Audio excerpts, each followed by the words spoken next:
Up next on News Radio 710 KEEL, State Representative John Schroder from Covington. Hey, Mr. John, how are you this morning? Good morning. I'm doing great. A little chilly up north today. Yes. Just out of the box, Miss Jane Smith said to tell you hello, by the way, that when she was in the State House, she enjoyed working with you very much. I did whatever she told me. Most everybody does with General Jane. The big story we've had on the radio this morning is, well, you've got it, about the state gas tax. You say it's not a recommendation. Well, they're going to make their full recommendations December 13th, but there's some talk, John, now, and I hope we can call you John, that 23-cent increase in the gasoline tax. That just seems outrageous. It would put us third highest in the country. Your reaction to hearing that news? Dead on arrival. Okay. Not a chance. Let me tell you. Let me just tell you why. I don't think the public right now has any confidence in government, whether it's state government, federal government, just no confidence whatsoever. Until we can prove that we can handle the money that we have, I don't think the taxpayers of Louisiana are in favor of anything. And I think the last election just showed that with the constitutional amendments that failed, that we needed to pass. We needed the amendment to pass on higher ed that would help us handle our finances. And the public just doesn't want to have anything to do with it. So I think it's dead on arrival. And hailing from the part of state that I come from, y'all might be familiar with this time program that went in effect in the early 80s, 4 cents on every gallon.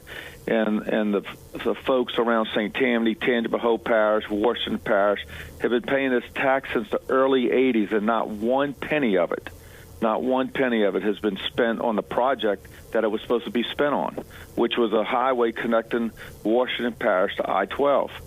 So I don't know how many millions and millions of dollars have been spent or collected, but they haven't built the project. So I can't go home to my district and say, we need to pay 23 more cents for projects. Not when politics rules what happens in this state.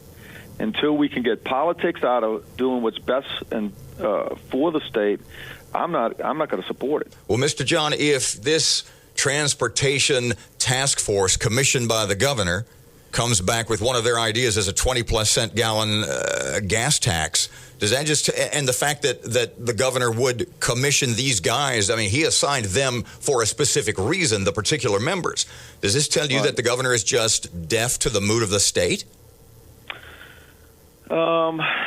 Look, it's easy to say when you don't sit in that seat, and when you're not in the hot seat, what you would do and what you wouldn't do. I tell people that all the time. I've been sitting on the budget committee since, the budget is my subject of that I enjoy, that I have an expert. That's where my expertise is. So when people tell me, who have no idea what's going on in Baton Rouge, well, I would do this, that, and the other. I said, oh, yeah, you would until you have that gun held to your head. Mm-hmm. So, look, I want to be careful about saying the governor should do this or the governor should do that, because I'm not sitting in his seat and wearing all those hats. But I'm just telling you this. You do have to understand what the mood of the public is. John, the governor wanted a $300 million cut to balance the budget here. Y'all just had big meetings a week or so ago. Yes, ma'am. And talked about across-the-board cuts. Earlier this year, he told me, and I'm quoting, across-the-board cuts are the most irresponsible way to manage the budget. He's changed his tune. Why? Well, let me just tell you this. I said this during the governor's election, or the race, when everybody was out politicking and you saw all the nice commercials and all. But what subject was never talked about?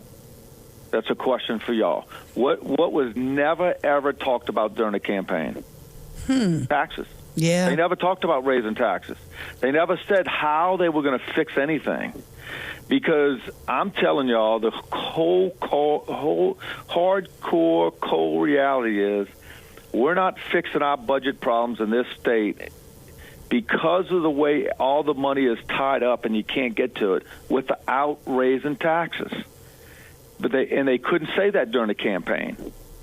So, but now that he's there and he sees it firsthand, we either have to raise taxes to pay our bills, raise taxes to fix our infrastructure, because the public isn't willing to undo all the dedications and constitutional dedications that have tied our hands. And that has happened over 40 years. That didn't happen over the last 8 years. Mr. John, we have had, have had on a number of times State Treasurer John Kennedy, looks like soon-to-be Senator John Kennedy. And Mr. John makes the point again and again and again that the state of Louisiana has plenty of money. It's just not being spent right. Do you agree or disagree with him? In a large respect, I agree. What gets lost in this conversation, and look, I've been in North Louisiana all day yesterday and today with a lot of my colleagues talking to different folks, and the problem is when you tell people that Louisiana's budget is $28 to $30 billion, they say, well, we certainly don't need any more money. Well, only about $11.5 to $12 billion out of state money. The rest is all pouring in from the feds.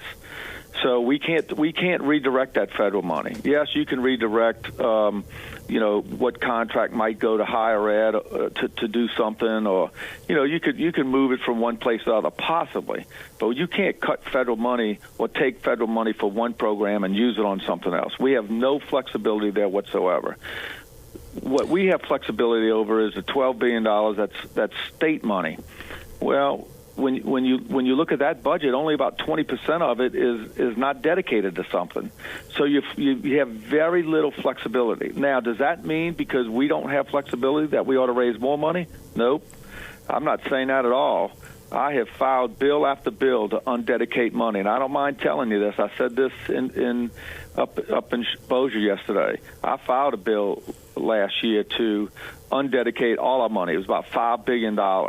And I had to have a police car parked outside my office in Covington. Are you running for state treasurer if Mr. Kennedy is elected? That's what we're hearing, and I assume you're starting to go around the state because that's what you're headed for. Yes, ma'am. I definitely am, and I've been up here for a couple of days. I'll be up here all weekend. Okay. I have a very keen interest in the budget matters of this state, and I just think we need some sane voices. And John Kennedy and I are friends, and look, he's been a great watchdog for this state, and I think the treasurer's office gives somebody a very good opportunity to be a voice of reason on fiscal matters. Pardon me, Mr. John, to use the term you just used, is Mr. John Kennedy, is he sane? I think he's very sane. I want to just pass along a little personal note. I apologize now because I spent many a year in your neck of the woods at Lake Ramsey in Covington. Yes. And I apologize for peeing in it. Trust me, I don't know when's the last time you've been to Lake Ramsey, but let's just say there's a lot of people peeing in that lake now.